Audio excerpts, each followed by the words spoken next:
Hello my lovers of horror, and today I'm going to be reacting to a video from Don't Scare Claire called The Disturbing Story of the Haunted Cecil Hotel. I would like to thank Don't Scare Claire for allowing me to react to her videos. If you haven't, guys, go and check out Don't Scare Claire's YouTube channel. I will have the link to her YouTube channel in the description down below. And if you like these kind of things, go and subscribe to her, guys. Now guys, let's get straight into the video. The Cecil Hotel. For decades, it's been synonymous with everything that's wrong with the fake veneer of Tinseltown. Located in the area known as Skid Row of Los Angeles, it's seen the darkest of humanity, being once again dragged into the spotlight for all of the wrong reasons in 2013 after the tragic case of Elisa Lam went viral, where a poor woman's body was found on the water tanks on the roof. She was by no means the first tragedy at the Cecil Hotel, and she actually wasn't the last. Countless others have crossed over to the other side, wherever and whatever that might be, within the walls of the Cecil. And it's for that reason that the almost 100-year-old hotel is rumoured to be haunted. But by what? Excuse me. Go and check her out, guys, if you It wasn't haven't always already. surrounded by such doom and gloom, though. In fact, the people who first built the hotel were full of optimism about their new business venture. I mean, of course they were, otherwise they wouldn't have built it, I guess. William Banks was already well experienced in owning hotels, and he'd spied the opportunity in the early 1920s, where more and more people were flocking to downtown LA for business, shopping, restaurants, entertainment, and even government work. Obviously, all of these extra visitors would need somewhere to stay. So, along with Robert H. Shops and Charles L. Dix, set about building this new hotel with the help of architect Loy Lester Smith. Originally, it was going to be called the Metropolitan, but eventually Hammer decided to take inspiration from the Cecil Hotel in London, which had been built in 1896. Oh, sorry guys. Have you guys ever saw the ghost hunting videos from like Ghost Adventures where they went and they investigated the Cecil Hotel? And guys, do you believe the Cecil Hotel is haunted? Please let me know down in the comment section down below. I think it is, guys. Because like, how can it not be with all the tragedy that happened and all in it? Okay guys, let's get back in the video. On the 20th of December 1924, the American Cecil Hotel was ready to open its doors, announcing its grand opening in an advert placed in the LA Times. While they had budgeted $1 million to build their new 14-floor, 700-bedroom hotel, it had actually probably come out to more like $2.5 million, which is about $45 million in today's money. But I mean, you can see why. It was designed to be just opulent. You can see that by just looking at photos of the lobby. It's a place where you walk in and just think, wow. Very 1920s, very Art Deco, very much designed to be a place where you would want to be seen. And so for its 700 rooms, you could expect to pay $1.50 for one of the 300 rooms with a shared bathroom and toilet, $2 for one of the 200 rooms with a private toilet but a shared bathroom, and then $2.50 for one of the 200 rooms with a private toilet and bathroom. But guys, like, that's not bad for back then. Because like nowadays you have to pay way lot more just for like a nice room at a hotel. Wanted to get really fancy. And it was pretty much filled right from the get-go, hosting a mix of permanent residents, middle-class tourists that were visiting the city, or even people that lived in LA that just wanted a place to stay that was closer to wherever they were going to be partying that night. And so basically, just to sum up the start of the Cecil Hotel, take your preconceptions from what you know about the hotel now, the opposite of that. That was the reputation in the 20s, very much a great hotel that you would want to stay in, until the bubble burst. Before the decade was out, America had sank into the Great Depression, resulting from the stock market crash of October 1929. Unemployment was at its highest. People weren't shopping or going out to eat in the fancy restaurants that surrounded the Cecil Hotel anymore. And where the hotel sits is actually on the edge of a 50-block area, officially known as Central City East. But in real terms, it's known as Skid Row. It's literally even on Google Maps nowadays as Skid Row. And this was already the most deprived area of the city. But people who had lost their jobs and then their homes in the Depression found themselves living on the streets of Skid Row. But this was made even worse by the Dust Bowl, which hit the US in the 30s,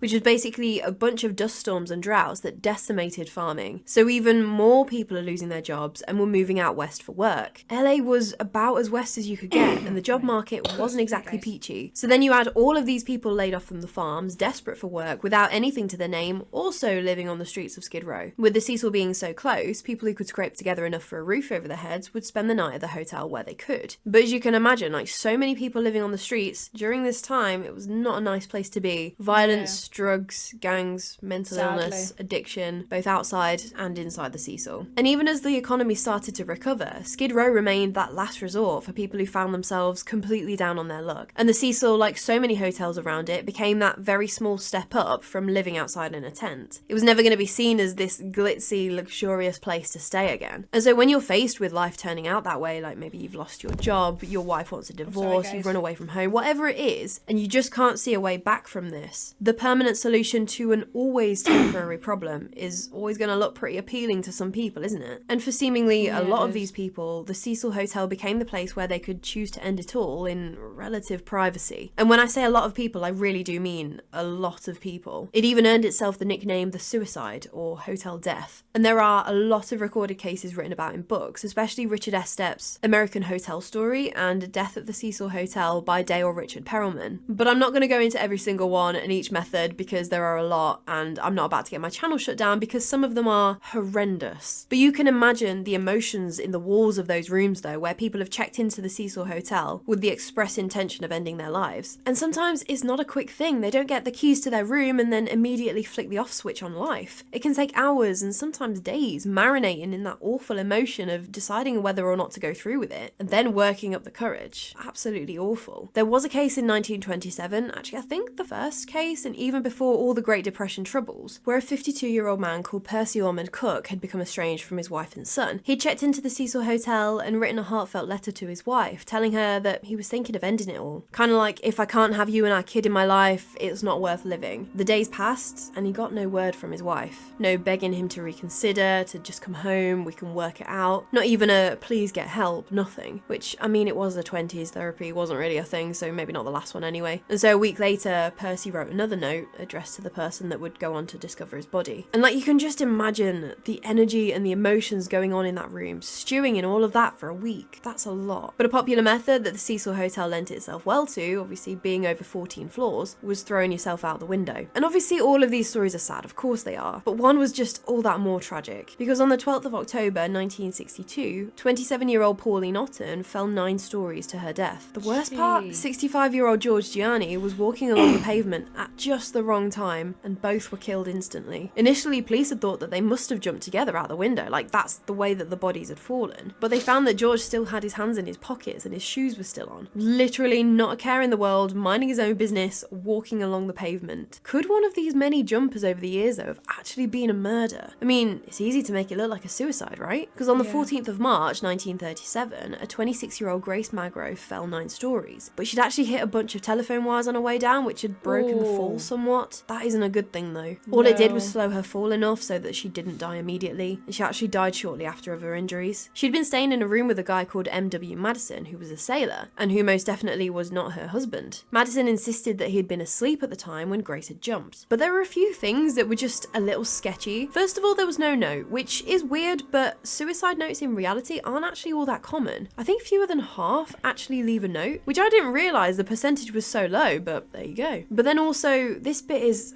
I don't even know. The hotel manager corroborated Madison's story, saying that yes, he was most definitely asleep. But I'm sorry, how on earth would the hotel manager know that Sailor Man is asleep unless he was in the room with them? But no charges were ever filed. There was another absolutely tragic death that happened in 1944. Could it have been a murder? Was it just a huge misunderstanding? Either way, it was so sad. Because in August 1944, a heavily pregnant 19-year-old Dorothy Jean Purcell checked into the Cecil Hotel. She checked in with a 38-year-old man, Ben Levine, and they were posing as a married couple. Although they weren't, and I don't believe he was the father, but I'm not 100% sure. But early in the morning on the 3rd of September, Dorothy went into labour. She didn't want to wake up Ben, so she went into the bathroom on that floor and gave birth completely alone. When the baby was born, Dorothy said that his face was slack and that he was completely lifeless. So she claimed that she thought he was stillborn. Not knowing what to do, she'd just carried this baby to term, just gave birth alone in basically a public toilet of a hotel. Now the poor baby didn't make it. You're gonna be full of emotion. And for some reason, her rational next step was to throw him out the window, where he landed on the roof of the building next door to the Cecil, and then just went back to her room as if nothing happened. But Dorothy had got it wrong. He was alive, as the coroner found that his lungs had filled with air. He'd probably just needed a slap on the bum to get him going. It obviously didn't take long for someone to spot the baby on the roof, so the police started investigating,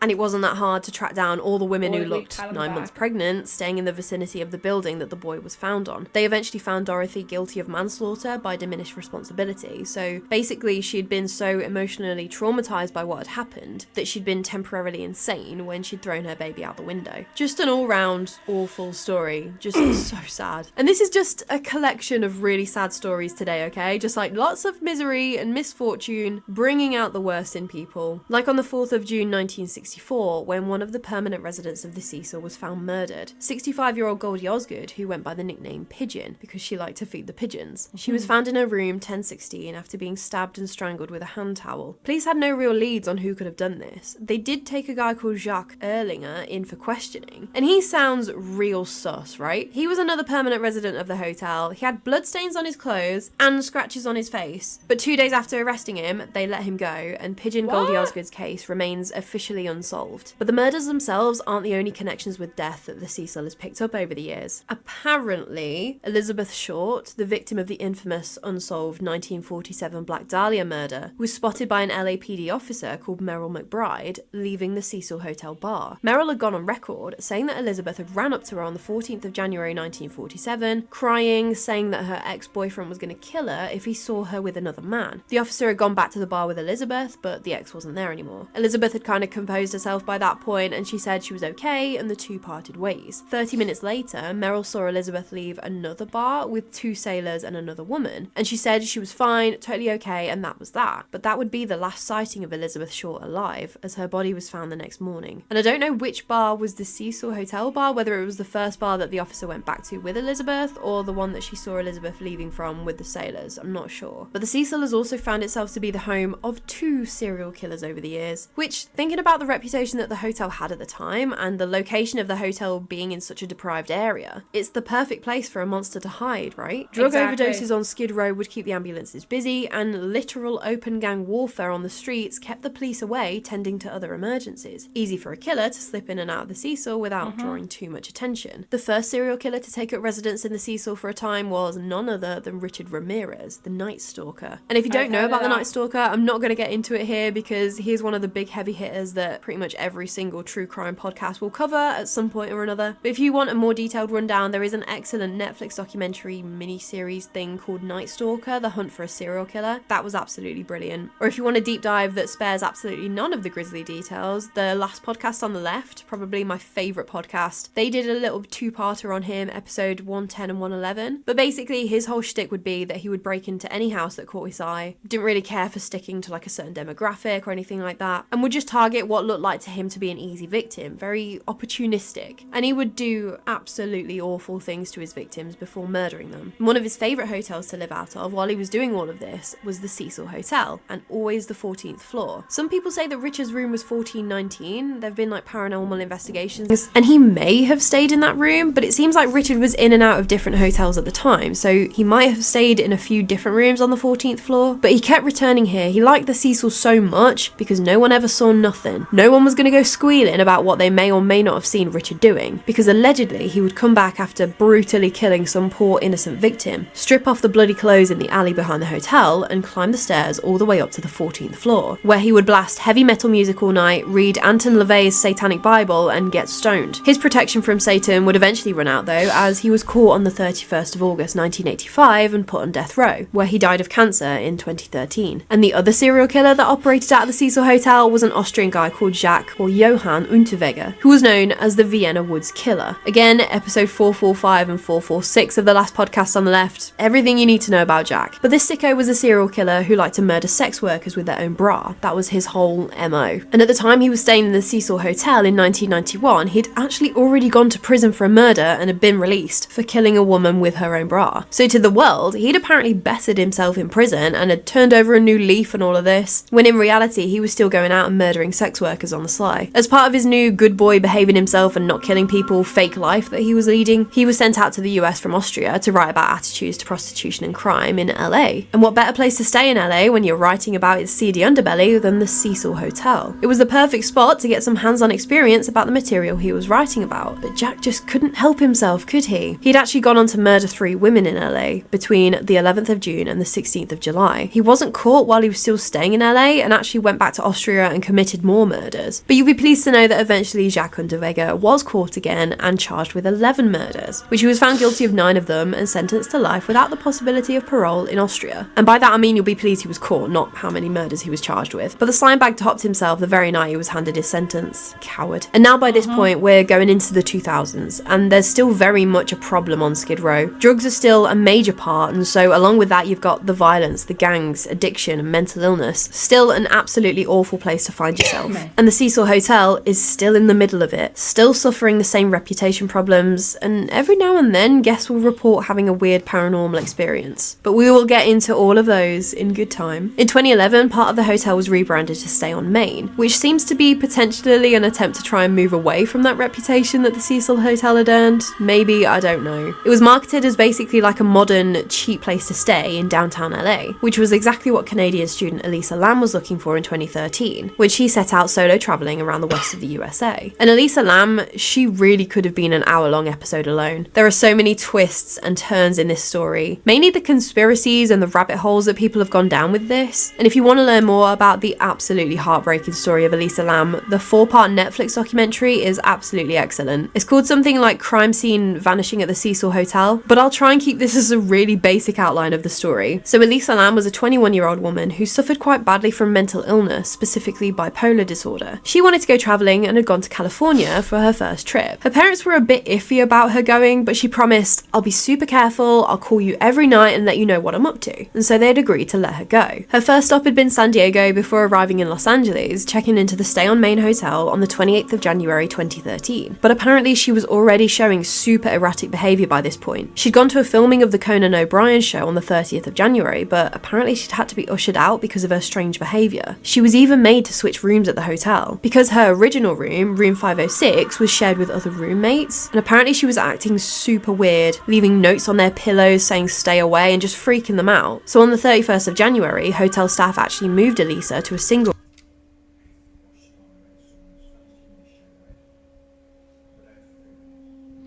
room 412. But that night, for the first night on her trip, she wouldn't call her parents. Immediately, they were onto the hotel, asking them to go check her room, where they found all of Elisa's things, her ID, purse, clothes, but no Elisa. So she's declared missing on the 1st of February. Police can't figure out where she's gone. They conclude that she can't have gone through any of the doors, they would have seen it. Sniffer dogs pick up on her scent leaving her room, walking along the corridor, and then stopping at a window that had a fire escape to the roof outside. But basically the trail ran cold, and that's when the elevator footage was released, and it just went completely viral. Everyone was talking about it, where Elisa's hands are moving in weird ways and just all of her behaviour is very strange, like she's trying to hide or plead with someone. It got millions of views, everyone had an opinion on it, and here's where the paranormal kind of finds itself dragged into the conversation, because of course she could be hallucinating or actually trying to hide or plead with another resident that might be being aggressive or something like that, but then others were saying that there was an evil force in the hotel that had tormented Elisa and compelled her to end up in the place where she was eventually found, because almost 3 weeks later, on the 19th of February, a hotel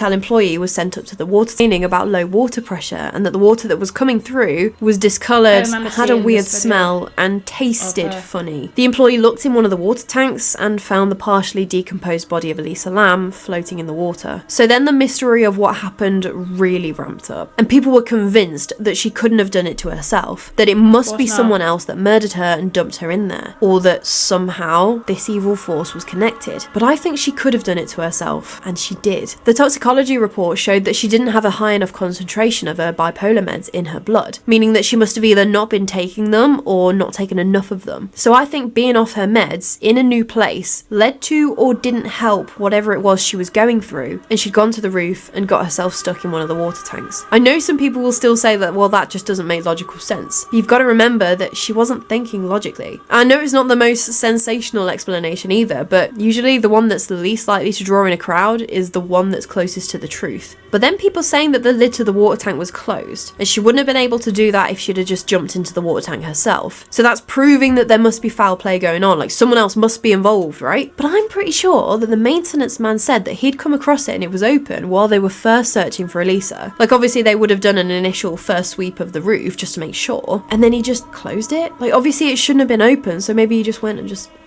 close the lid. And then he must have just like not seen her in there or something. Either way, I really don't think that there was anything paranormal going on here. I really think it was just a tragic, unfortunate incident that just so happened to happen at the Cecil Hotel. But Elisa's case would absolutely forever tie the Cecil Hotel to the paranormal, way more so than it had already been, as we are about to find out. Because in 2017, the Cecil closed its doors for a complete renovation. And it was during this time that Ghost Adventures managed to gain access for a 2-hour special remember episode. that. Because by this point now, it had this reputation of being extremely haunted. And then all of the paranormal theories around Elisa Lam just added to that. And I remember when this Ghost Adventure special first came out on Discovery Plus, I was so excited to watch it. And it was good. As far as Ghost Adventures episodes go, it's fine. But it was right here where I decided that creating this YouTube channel would be an amazing idea. That learning about the history and about what actually happened in a building was so much more interesting to me than night vision footage. So you've got Zach Bagans and the Cecil Hotel special to thank for Don't Scare Claire. Anyway, they were doing this interview with a former crime scene photographer who was saying that he'd stayed in Elisa Lam's room 412, and that he'd claimed that he'd felt unseen hands around his throat. And this seems to be reported pretty often by people that are staying in the Cecil Hotel. There was a woman called Joy Johnston who wrote a blog post about her dad's experience. He was living in the Cecil not long after moving to the US in 1965, and one night he was there in bed and he woke up in the middle of the night. He couldn't move a single muscle. There was a weight on his chest, and he said that he felt hands around his throat, again, squeezing. As quickly as the feeling had come on, it went away. I don't know, it just sounds to me like sleep paralysis. But either way, Joy's dad was so shaken up by what had happened that he ran down to reception to tell them what he'd just experienced. The night clerk was like, oh yeah, there was a murder that happened in that room like not too long ago. Which, what was the night clerk on to just be saying that to someone who's just had this terrifying experience? But either way, he was able to move rooms and never experienced anything weird after that. No sleep paralysis, nothing. Which, I mean, Goldie Osgood was murdered in 1964. Was it that Joy's dad was staying in the room where she was found? Interesting. And it was during this time, while it was closed in 2017, but ended up kind of being like a long-term closure with a pandemic and things, so the hotel was pretty much completely abandoned, that a guy living opposite the hotel, Pete Monzigo, was apparently documenting weird things happening. Like he was watching all of this from his apartment across the street. So he'd noticed strange lights flicking on and off in the rooms, doors would open and close by themselves when he could see that the room was empty, and one night he saw the figure of an old man sitting by the window in one of the rooms. This old man was smoking a cigar and seemingly just watching the world go by, but what was really weird about this whole encounter was Pete's apartment was in complete darkness at this point. He got all the lights turned off, but as Pete walked from one window to the next in his apartment, the old man's head turned to follow him. Obviously this freaked him out, so he hid behind his sofa, as you do, and when he poked his head back out to look through the window at the old man, he'd disappeared. In 2021, the hotel actually opened up as affordable housing for permanent residents, so it doesn't actually operate as a hotel anymore. And it was at this point that Pete made friends with one of the permanent residents and got to go inside the Cecil. And he said that the energy just felt really bad and ominous, like you're constantly being watched. But that may have had more to do with what happened next, because Pete was actually held at gunpoint by one of the other residents. Right, because for all of this talk of ghosts and the history and stuff, it's still a very dangerous place to live in a very deprived area. And throughout its years, especially recently, the ghost talk got really downplayed by the owners. Like staff, while it was still running as a hotel, would not entertain a conversation with anyone that was interested in the paranormal. So obviously it already had that reputation before Elisa Lam, but after that, people were flocking to the Cecil to try and do an investigation. They even got to the point where they would play music in the corridors to try and stop people conducting EVP sessions. And so with all of its history, you could see why the Cecil Hotel would be a good contender for being a haunted building, right? I mean, it literally had the nickname Hotel Death. And the hotel manager from 2010 to 2017, Amy Price, she estimated that there must have been around 18 natural and unnatural deaths during her time there, which may have been an exaggeration on her side. But even so, it kind of just gives you an indicator of the sheer scale of death we're talking about here. Because I don't know, it just seems a hell of a lot higher to me than the 16 that our old pal Wikipedia states. But who is actually haunting the hotel? Apparently Richard Ramirez's room on the 14th floor, that's said to have a really evil, malevolent atmosphere, but not specifically said to be haunted by Ramirez himself. Jacun de Vega, the other serial killer that lived in the Cecil for a time, he has no paranormal connections to the place. Some people claim to have made contact with Elisa Lam during their investigations, but other than that, that's kind of it. And from what I could see, like even up to today,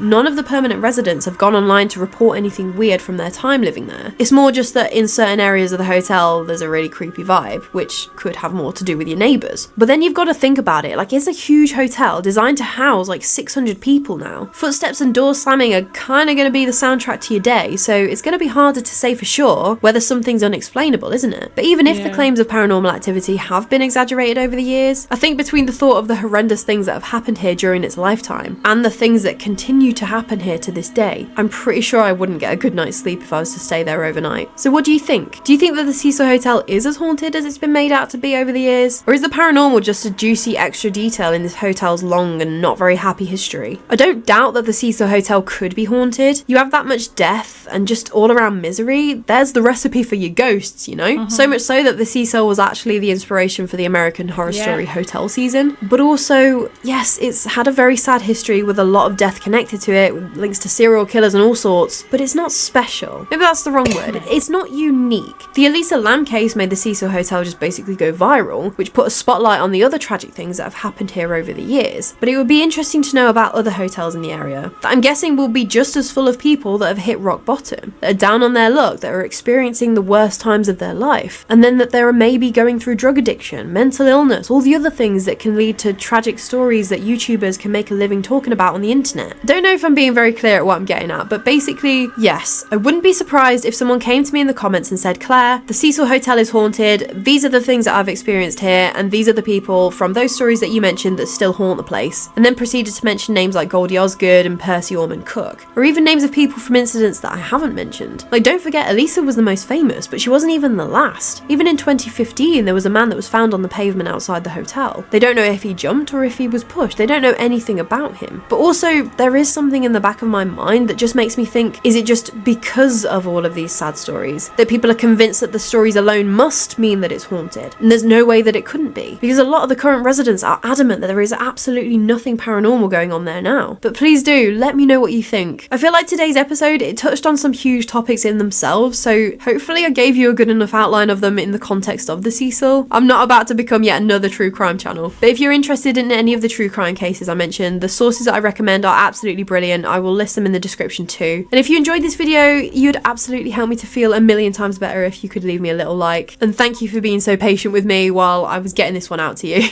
And please do subscribe if you haven't already. I'd love to chat with you about ghosts again. But anyway, that is all from me today. I cannot wait to chat with you more about the morbid, mysterious and macabre. So until next time, sleep safe. So this is my second attempt at recording this. Let's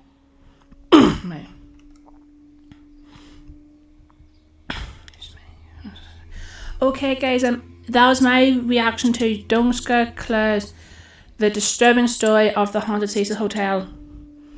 What do you guys think? I think it could be haunted to some extent. Please let me know down in the comment section down below what you guys think. And also guys, please like, share, comment and subscribe. And also please hit the notification bell so you'll be notified whenever I come out with a new video.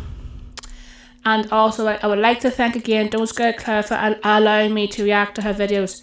Until next time guys, stay spooky. Bye.